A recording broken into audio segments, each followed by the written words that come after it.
What's up, everybody? This is AJ. I'm Max. And we are coming to you today with our first teaser video. It's 4th and 20. Very excited to bring this to you. Tonight we're talking UNC versus Duke, one of the best rivalries in sports of all time. And we are talking who you got. Max, who you got and why? Tonight I got UNC. I just think that Roy Williams is really going to make sure that they are ready to play. They are not going to get swept this season by Duke. They're going to be in Chapel Hill. They're the #1 team in the country with rebounds. They get over 16 rebounds per game on the offensive side of the ball. And you know what? Because of that, their second chance points are through the roof. And that's why they were such a high-scoring team. Look out for the efficiency of Justin Jackson. Justin Jackson can ball. I gotta say that I kind of disagree with you here. I actually think that Duke is going to come and complete the sweep this year. Sweep or revenge? And I think the answer is sweep.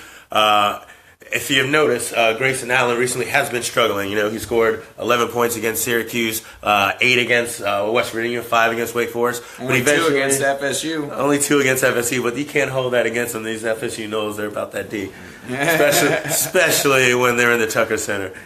But I do think that that struggle has to end. It's basketball. You know, you're going to have your down nights, and then your game's going to pick back up. It's what he does. It's Division I. He's been there before. He's going to get out the slump. I think he's going to be one of the key factors, and I don't think it's because it's going to be someone you zone in on. I think it's what he's going to bring where everyone's paying attention to him that's going to allow Mr. Luke, Cool Hand Luke from Duke, going to leave him open. Going to leave him in the corner where he's shooting 45 from 3. And after that, you're keying on Grayson. You're keying on Luke. And then you forget about Jason Tatum, the freshman, who's averaging 16 points a game. I think these 3 are just going to be a little too much for them in Chapel Hill tonight. And I can understand where you're coming from. And, they did play good, really well the last time that they met up in Durham.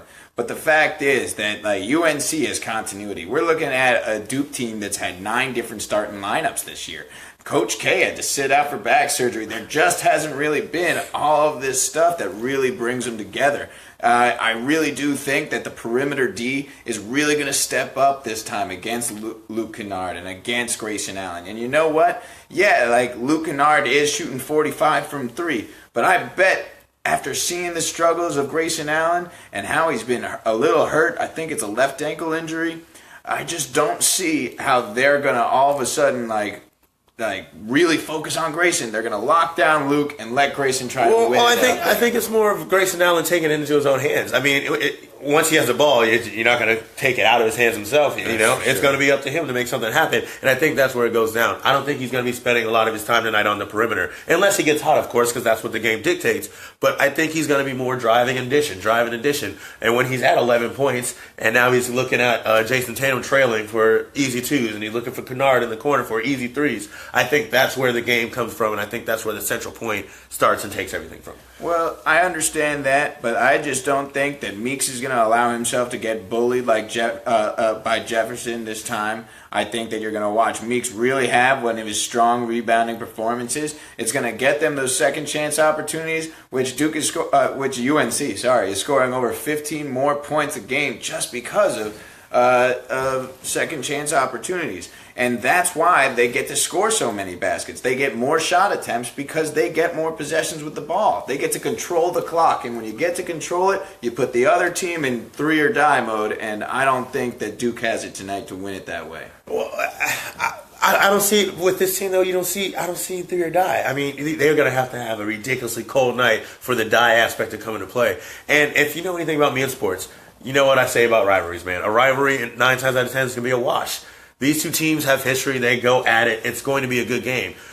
They know, Duke knows that UNC averages 15, 16 more points. They knows that Kennedy Meek has 9 rebounds a game, 6 of those being offensive. They know that. I think it's going to come down to the hustle plays. I think it's going to be that senior Emil Jefferson dictating the push, showing the effort, and bringing the rest of the team together. Duke also knows that UNC leads the rivalry. Okay, shots fired. I feel you. Whatever. If you had a prediction on the score, what do you think the prediction is going to be tonight? Tonight, I got it going high scoring game. I have UNC with 83 and Duke getting 79. Touche.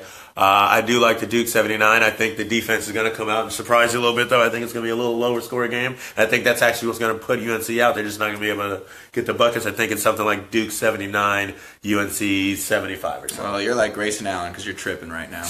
Really, bro? Bruh. Hashtag bruh. All right, guys. Well, that's all we got for you. Stick tuned. We're going to have a couple more videos coming to you, a couple teasers before we do go live and make this a weekly thing.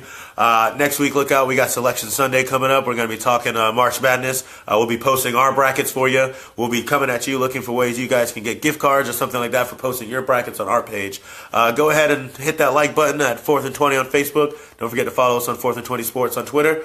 I've been AJ. And I'm Max. Peace out.